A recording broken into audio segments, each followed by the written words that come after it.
好，今年报税应该注意的事项，那这里我用一个人从学校毕业之后各种不同的身份转换来跟大家做一个说明哈。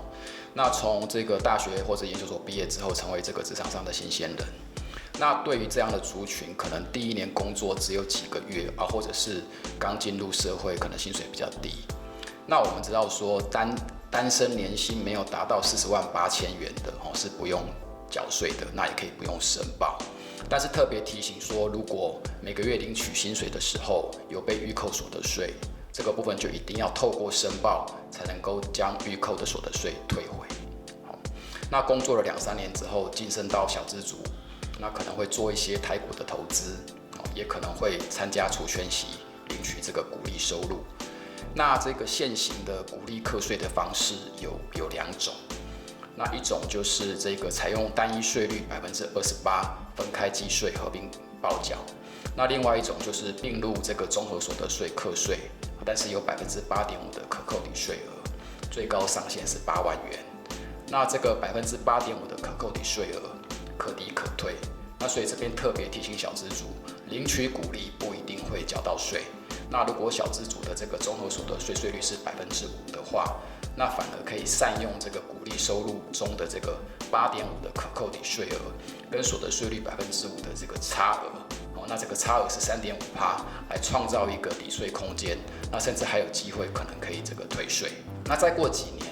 这个小资族晋升成这个中介主管之后，那可能想要脱离这个租屋族，那贷款购入属于自己的房子。那这个部分的话，就特别提醒要善用这个购物借款利息的列举扣除。那每年每户最多可以申报扣除这个30万元，但是这个部分提醒要减去使用的这个储蓄投资特别扣除额。那如果说是这个前半年租屋，后半年买屋的这个首购族，在期间不重复的前提之下，可以按月份分别计算租金支出扣除跟房贷利息的扣除。那我举个例子，那租金支出每年每户扣除金额的上限是12万元，那所以说上半年租屋可扣除的金额上限就是12万除以2就是6万元。那房贷利息支出每年每户可扣30万元，那下半年可扣的金额上限就是15万元。那这一点提醒这个首购族要特别注意。那过了几年，中阶主管可能晋升成高阶主管，那小模变名模，那这个薪水倍增的情况之下，那这时候提醒，如果年薪超过223万的族群，可以评估使用这个名模条款，也就是薪资费用的一个核实减除方式来申报。那目前税法是开放3个项目，分别是职业专用的服装、进修训练费，还有职业上的工具支出，可以检具相关的证明文件做扣除。但是每一个项目以薪资收入的3%为限，那可以和现行薪资的特别扣除额20万做一个比较，试算一下哪一种方式是比较有利的。那随着收入的增加，投资项目也变多了。那如果所得税税率是40%的族群的话，取得股利收入的话，应该要选用28%分开计税的方式，会比较有利。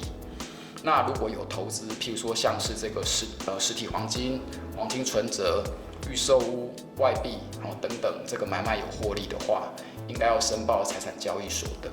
那如果同一年度有损失的话，可以在同一年度的获利当中扣除。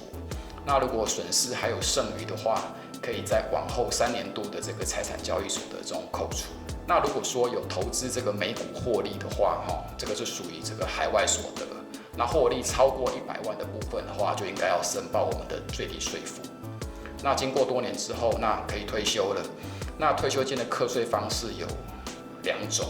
一种是针对一次领取，那另外一种是针对分期领取。那如果是分期领取的退休金的话，年度可以享有78.1万元的免税额，那超过的部分才需要课税。那如果是一次领取的话，那今年使用的免税额，标准是18万乘以年资，以下的金额是全数免税的。